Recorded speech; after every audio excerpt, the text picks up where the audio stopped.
Hari ini kita akan sama-sama merenungkan tentang bijak berselancar dengan waktu. Nah, Bapak Ibu yang kasih oleh Tuhan, mungkin kita pernah punya satu ungkapan, ya.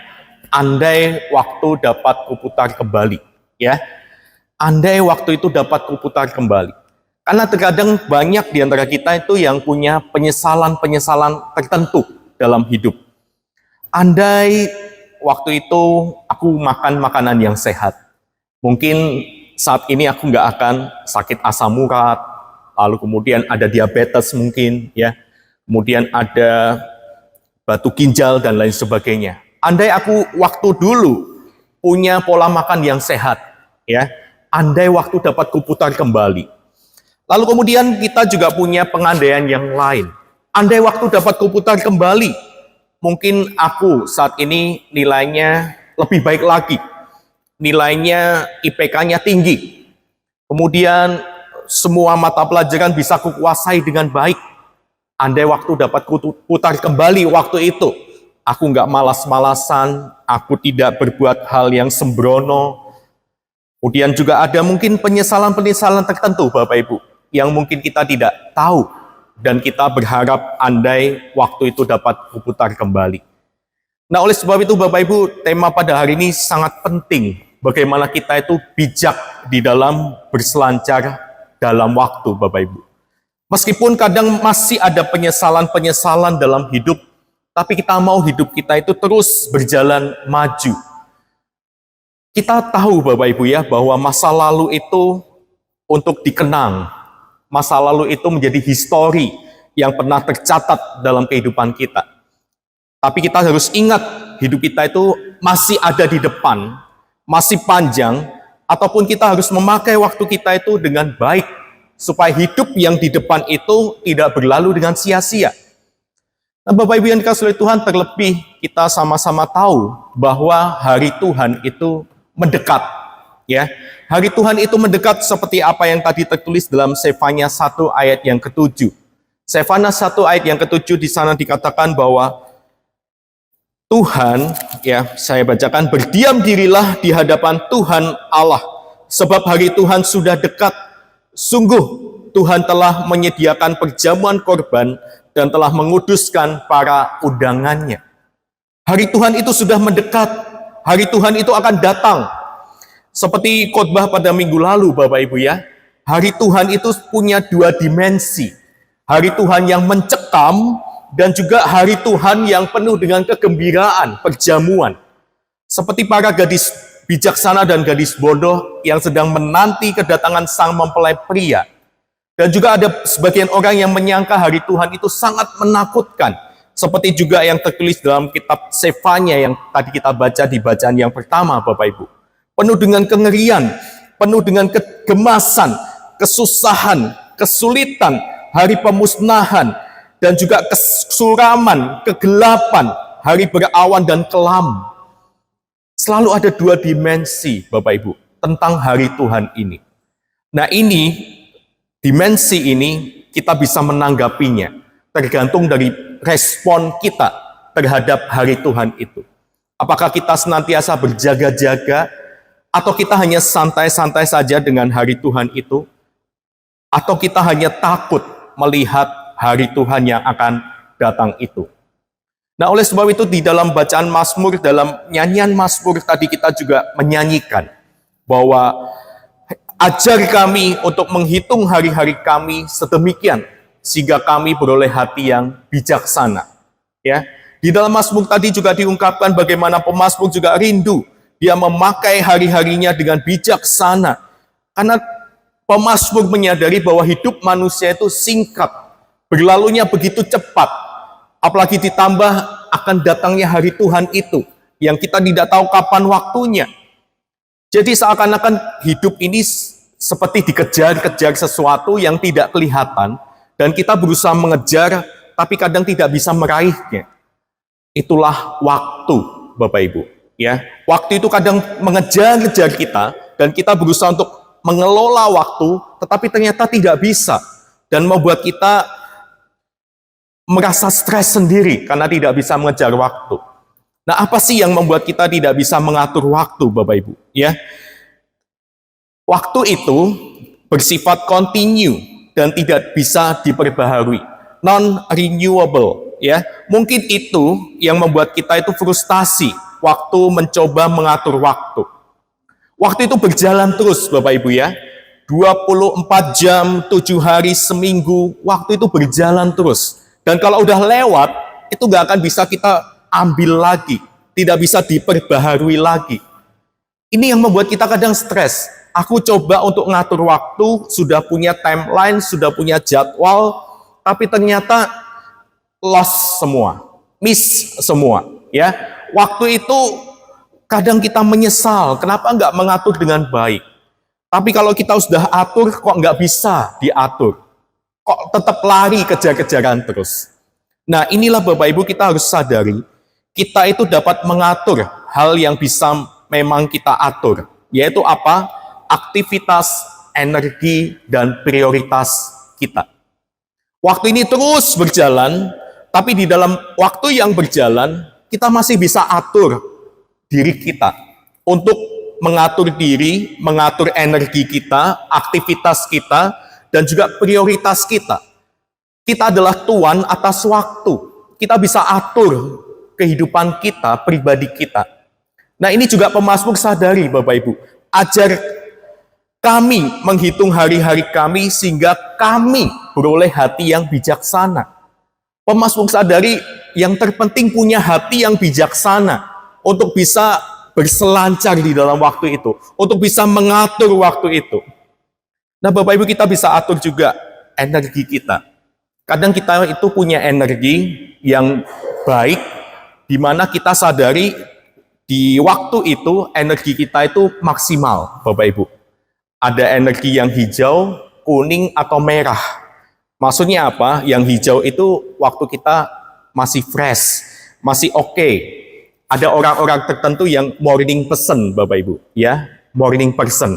Bangunnya pagi jam 4, mau tidurnya jam berapapun, jam 4 pagi udah bangun, lalu olahraga sedikit, 20 menit, 30 menit, kemudian mengerjakan tugas-tugasnya di pagi hari, Bapak Ibu. Jam 5 itu udah produktif, jam 5, jam 6 pagi, ya.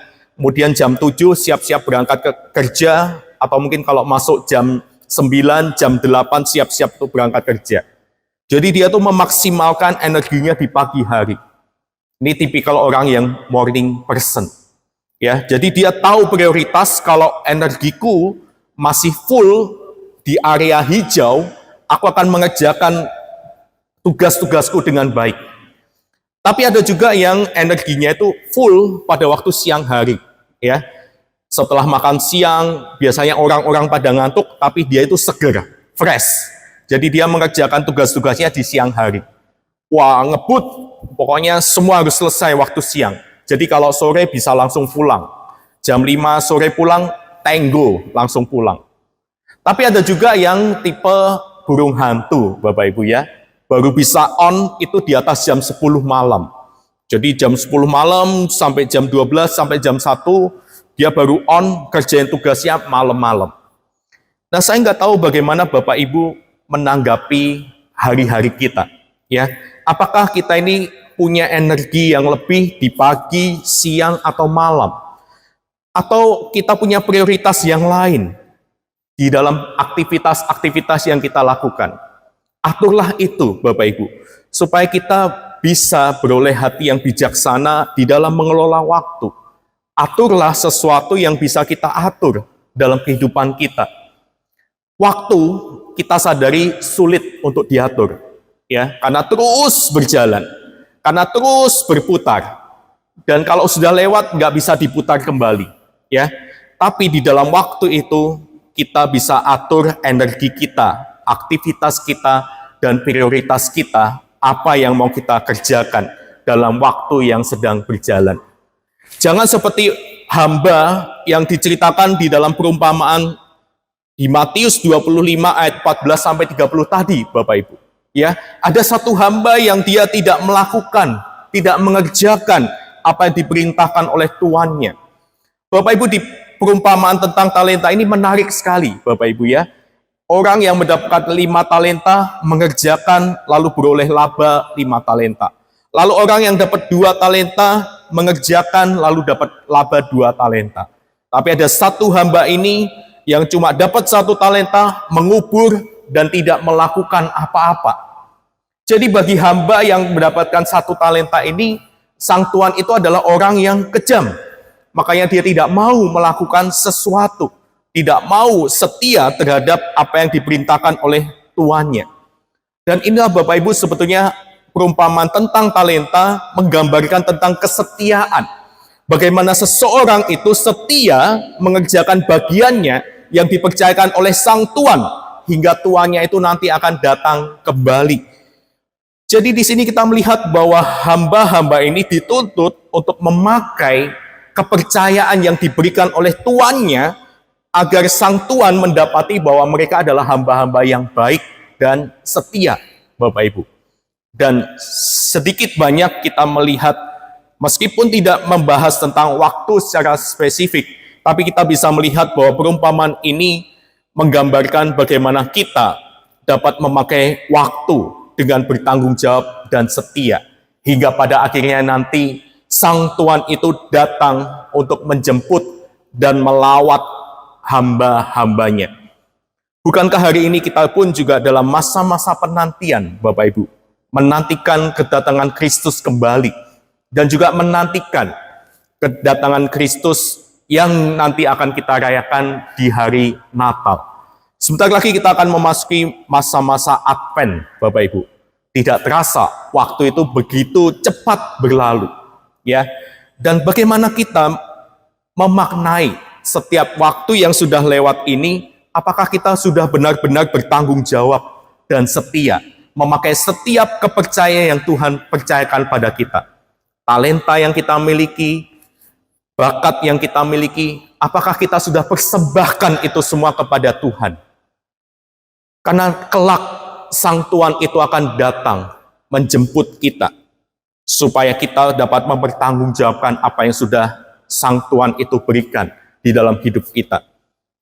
Cepat atau lambat, kita tidak tahu kapan Tuhan akan datang, tapi yang pasti dia akan datang untuk menjemput kita, dan kita akan mempertanggungjawabkan setiap talenta yang Tuhan sudah berikan, yang Tuhan sudah berikan kepada kita. Nah, di dalam 1 Tesalonika 5 ayat 8 sampai 10 tadi, sebelum ini ada satu quotes ya, yang dimana Bunda Teresa itu mengatakan, kita ini tidak dipanggil untuk sukses, tapi kita dipanggil untuk setia, Bapak Ibu. Kita tidak dipanggil untuk menjadi orang yang sukses, tetapi kita terpanggil untuk menjadi orang yang setia. Nah, selama menjalani hidup ini, apakah kita sudah berlaku setia kepada perintah-perintah Tuhan, kepada apa yang Tuhan sudah percayakan pada kita? Apakah kita sudah setia mentaati segala apa yang Tuhan kehendaki dalam kehidupan kita? Nah, apa yang bisa kita kerjakan, Bapak Ibu? Di 1 Tesalonika 5 tadi kita mendapati dan kita tahu apa yang bisa kita kerjakan. Saya akan kutip, Bapak Ibu ya, 1 Tesalonika 5 ayat 8 sampai 10. Tetapi kita yang adalah orang-orang siang, baiklah kita sadar, berbaju sirahkan iman dan kasih, dan berketopongkan pengharapan keselamatan. Karena Allah tidak menetapkan kita untuk ditimpa murka, tetapi untuk beroleh keselamatan oleh Yesus Kristus Tuhan kita, yang sudah mati untuk kita, supaya entah kita berjaga-jaga, entah kita tidur, kita hidup bersama-sama dengan Dia. Bapak Ibu, ini satu hal yang penting, yang terutama dalam hidup kita. Kita sebagai anak-anak Tuhan, sebagai orang Kristen, mari kita tetap hidup, tinggal bersama-sama dengan Dia. Karena kita tahu bahwa Yesus Kristus Tuhan kita itu sudah mati bagi dosa-dosa kita. Dia telah mengasihi kita dengan luar biasa. Dia rela mati di atas kayu salib untuk menebus dosa-dosa kita. Bersama dengan Dia ada kedamaian, ada pengharapan, ada kehidupan yang kekal, yang kelak nanti akan kita terima Bagi setiap kita yang percaya kepadanya, pasti akan menerima keselamatan itu. Karena Allah tidak menetapkan kita untuk ditimpa murka. Bagi setiap kita orang yang percaya kepada Dia, mari kita tetap tinggal bersama-sama dengan Dia, berjaga-jaga. Nah, waktu berjaga-jaga itu dalam kondisi apapun kita dituntut untuk siap sedia. Di sana digambarkan entah kita tidur, entah kita hidup, kita itu tetap bersama-sama dengan Dia. Bapak Ibu, Rasul Paulus di sini menggambarkan berjaga-jaga itu seperti prajurit Romawi, Bapak Ibu. Ya, jemaat penerima surat Tesalonika, jemaat Tesalonika itu tahu maksud berjaga-jaga. Makanya Rasul Paulus menyinggung waktu tidur. Karena tentara Romawi itu kalau berjaga-jaga, tidur pun masih bisa berjaga-jaga, Bapak Ibu. Jadi mereka itu akan tidur dengan posisi yang berdiri, dan kalau tidur itu akan ada 5 orang, ya, 5 orang itu berkeliling, Bapak Ibu, dan masing-masing itu akan saling menopang di belakangnya, ya. Jadi saya di sini, teman saya di kanan kiri, lalu di sini ada. Jadi tidurnya itu saling menopang dan sambil bawa senjata. Nah, mereka itu bisa tidur 5 menit tapi nyaman, ya, dan nyenyak sekali. Nah, kalau Bapak Ibu pernah tahu ya, hari-hari ini pun juga banyak cara tidur cepat ala tentara, gitu ya. Kalau Bapak Ibu ngecek di sosmed, Instagram, TikTok, dan lain sebagainya, itu ada tuh cara tidur 5 menit ala tentara. Dan kadang juga di kantor ada kan ya, kita dikasih waktu setelah makan siang, kadang kalau mau tidur bisa ya, tidur cepat, deep sleep selama 5 menit atau 15 menit gitu ya. Lalu bangun-bangun segar kembali. Nah, itu tentara-tentara Romawi kayak gitu. Dan bahkan tentara pada zaman modern sekarang pun juga menerapkan hal yang sama. Bisa tidur 5 menit, 15 menit, tapi bangun itu sudah segar dan siap lagi. Nah, Bapak Ibu, itu juga yang diharapkan kepada kita ketika kita berjaga-jaga. Ingat kisah kemarin ya Bapak Ibu ya, gadis-gadis bijaksana dan gadis-gadis bodoh. Mereka semuanya ketiduran, mereka semuanya tidur, tapi kita lihat gadis-gadis bijaksana ada kelebihannya. Gadis-gadis bijaksana mereka bersiap-siap membawa minyak yang lebih untuk mereka bisa menyambut kedatangan sang mempelai pria. Nah, Bapak Ibu, kita juga dituntut untuk berjaga-jaga. Entah kita tidur atau waktu kita bangun, kita bersama-sama dengan Dia, sadarilah bahwa Allah itu Immanuel, senantiasa bersama dengan kita. Sadarilah bahwa kita dituntut untuk setia kepada Dia. Kita bisa mengerjakan setiap tugas, aktivitas kita, rutinitas kita, tapi ingat, Allah itu tetap menjaga kita, mengawasi kita. Bapak Ibu ingat lagu sekolah minggu kan ya? Mata Tuhan melihat apa yang kita perbuat, baik yang baik maupun yang jahat. Nah, Bapak Ibu, lagu sekolah minggu itu sepertinya sederhana, tapi ketika kita mulai beranjak dewasa, kita tahu bahwa maknanya itu dalam. Gak sesederhana anak-anak sekolah minggu nyanyikan, tapi sungguh menegur kita. Hati-hati gunakan matamu, ya. Hati-hati gunakan matamu. Allah Bapa di surga melihat ke bawah. Hati-hati gunakan matamu. Lalu kata mata itu bisa diganti tangan, kaki, mulut. Ya, hati-hati dengan seluruh apa yang kita kerjakan. Karena Tuhan itu tahu apa yang kita perbuat. Bapak Ibu yang dikasihi oleh Tuhan, berjaga-jagalah di dalam waktu-waktu yang sedang berjalan. Milikilah waktu-waktu yang berkualitas, ya. Karena waktu itu tidak hanya terdiri dari kuantitas 24 jam sehari, 7 hari seminggu. Tapi waktu itu juga memiliki kualitas yang pada setiap orang itu berbeda-beda. Mari kita berjaga-jaga dengan memakai waktu-waktu yang ada itu dengan berkualitas, Bapak Ibu. Kadang kita memikirkan 24 jam kita sama-sama hidup, kita beri waktu yang sama, Tapi kenapa apa yang saya kerjakan itu tidak seperti yang dilakukan oleh orang lain? Para artis misalnya, Raffi Ahmad ya, sama-sama punya waktu 24 jam dengan saya. Tapi kenapa lebih kaya dia daripada saya? Ya, apa sih yang dikerjakan?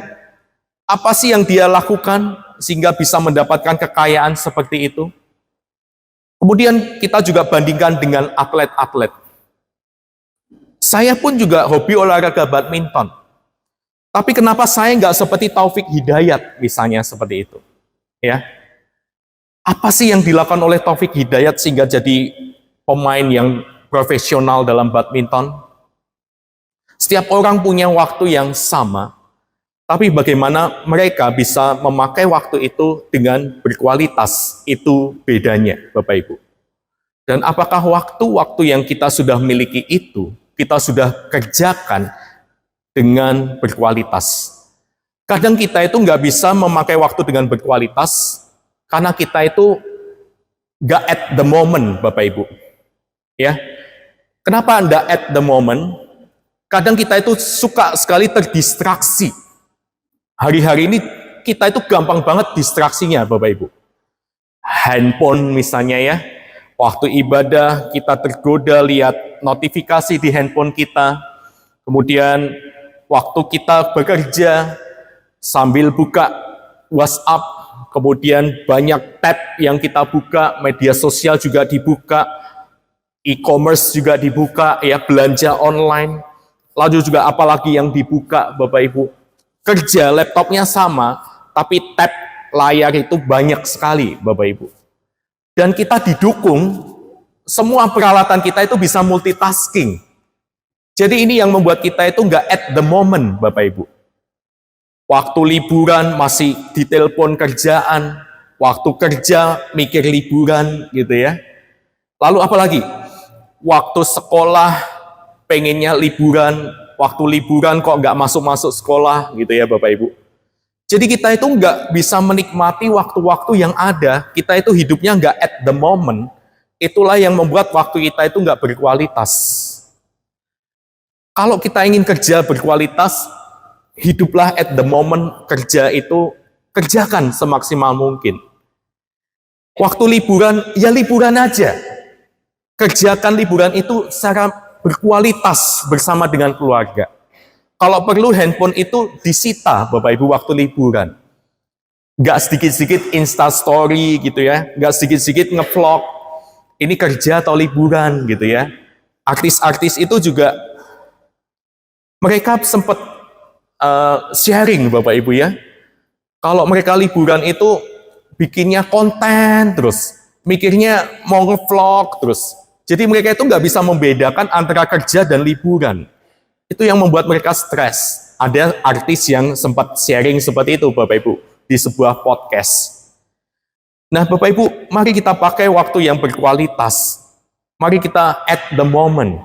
Kalau ibadah ya ibadah. Nggak usah sambil main handphone misalnya. Nggak usah sambil pikiran kita kemana-mana. Kan ada tuh kan ya, yang ibadah hari ini, siang ini mau makan apa ya, gitu ya. Hari ini mau pergi kemana ya sama keluarga. Lalu ada yang mikir lagi, ini Bapak ini khotbahnya berapa lama lagi ya, gitu ya. Kok nggak selesai-selesai gitu.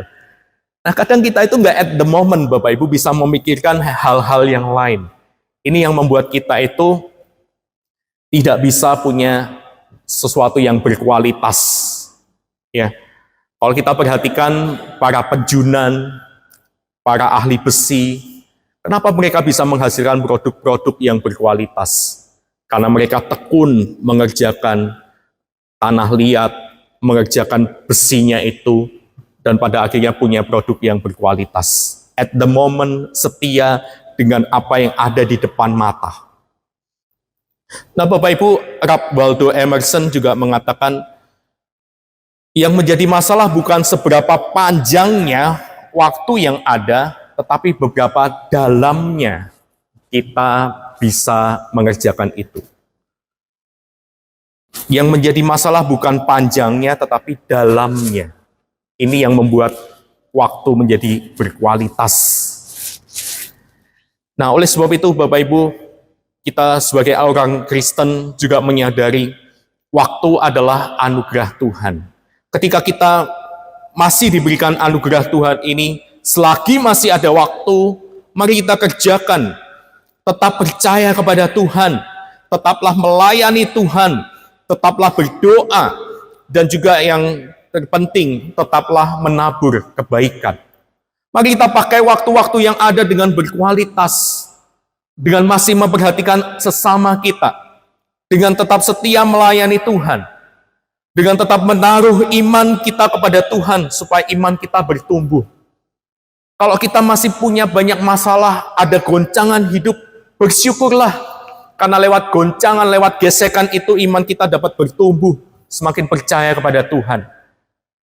Kalau kita menerima ujian, pencobaan, bersyukurlah ketika itu datang, itu mendewasakan iman kita untuk boleh terus bertumbuh, tetap berdoa, tetap percaya pada Tuhan. Bapak Ibu yang dikasihi oleh Tuhan, selagi masih ada kesempatan, masih ada waktu, di mana anugerah Tuhan ada di tengah-tengah kehidupan kita, di tengah-tengah waktu yang Tuhan berikan ada anugerah Tuhan. Mari kita pakai setiap momen itu dengan berkualitas, dengan apa yang baik, dengan bertanggung jawab, dengan setia. Apa yang ada di depan kita, kerjakan itu, lakukan itu, sambil kita menantikan datangnya Tuhan kembali. Bapak Ibu yang dikasihi oleh Tuhan, apakah sejauh ini kita sudah setia melakukan tanggung jawab kita, apa yang di depan mata kita, pekerjaan kita, studi kita, atau mungkin yang sudah memasuki usia indah, anak cucu kita mungkin, atau apakah kita masih berpikir untuk tetap bisa melayani Tuhan? Tidak usah khawatir ya oma opa, meskipun sudah lanjut usianya, tapi saya tahu ada oma opa yang dipakai oleh Tuhan luar biasa. Hanya di rumah saja, tetapi doanya itu terus dikumandangkan di hadapan Tuhan. Saya punya dosen, oma opa ya. Dosen saya itu sudah cukup tua. Waktu beberapa teman datang ke rumahnya, kunjungan, pelawatan, biasa kan ya tanya, gimana kabarnya Bu? Ada yang bisa didoakan enggak? Bukan teman saya yang menghiburkan dosen saya, tapi dosen saya yang dihiburkan oleh, tapi teman saya yang dihiburkan oleh dosen saya. Karena rupanya dosen saya itu, meskipun udah sakit, enggak seperti dulu lagi, usianya sudah tua, tapi dia itu selalu nyatet setiap mahasiswa yang datang, apa yang mau didoain, pergumulannya apa. Terus nanti kalau misalnya mahasiswanya datang lagi, dia masih ingat, oh kamu si A itu ya, yang dulu bergumul, katanya belum dapat pasangan, ya. Sekarang gimana? Udah dapat pasangan belum? Ini. Oh udah, oh, bersyukur ya. Oh kamu si A, yang dulu katanya sakit pinggang. Gimana pinggangmu udah sembuh belum? Oh udah sembuh, bersyukur gitu ya. Jadi dia tuh rajin Bapak Ibu, di dalam usianya yang tidak lagi muda, mencatat setiap doa-doa, dan dia akan mendoakan itu di hadapan Tuhan. Dan dia itu nggak lupa, dan akan follow up. Kalau ada orang yang datang lagi, ngunjungin dia, dia akan follow up. Gimana kabarmu? Udah sehat belum? Atau gimana? Kamu udah studimu gimana? Lancar enggak? Dia akan follow up. Jadi ada setiap momen itu kesempatan melayani Tuhan, pakai itu. Kalau nggak bisa, energi kita nggak sekuat dulu, berdoa. Ya, kalau misalnya kita masih kuat, masih ada kesempatan melayani Tuhan, pakai waktu yang ada. Pakai setiap momen yang ada untuk melayani Tuhan. Setiap kita Bapak Ibu dipercayakan oleh Tuhan anugerah demi anugerah yang sangat indah. Tapi yang jadi masalah adalah terkadang kita tidak mau. Padahal kita itu mampu. Ya. Yang jadi masalah adalah tidak mau. padahal mampu untuk melakukan itu.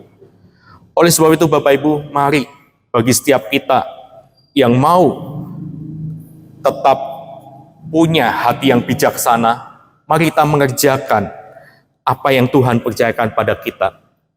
Keluarga kita, atau mungkin pelayanan kita, atau mungkin hal-hal yang lain yang Tuhan percayakan. Studi kita, pekerjaan kita, kerjakan dengan setia. Dan biarlah setiap kita Bapak Ibu boleh melihat bahwa Tuhan itu baik. Dia memberikan anugerah demi anugerah dalam hidup kita, supaya kita bisa melihat waktu ini ada dalam tangan Tuhan, dan kita yang mengerjakannya boleh beroleh damai sejahtera bersama dengan Tuhan. Bapak Ibu yang dikasihi oleh Tuhan, mari kita bijak berselancar dalam waktu, dan biarlah hari-hari kita boleh punya waktu yang berkualitas, boleh punya kesempatan yang banyak untuk dapat bekerja dan melayani Tuhan. Amin.